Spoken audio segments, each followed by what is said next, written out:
very nice person, good human being. Please carry your work, your spirit continuously.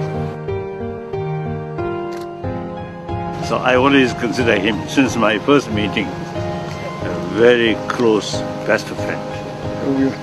Very much so. And whenever I meet with the people, I always look on the human level, not their ranks or something.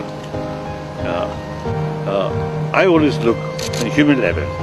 So I felt to say, wonderful, nice person, very straightforward, no formality.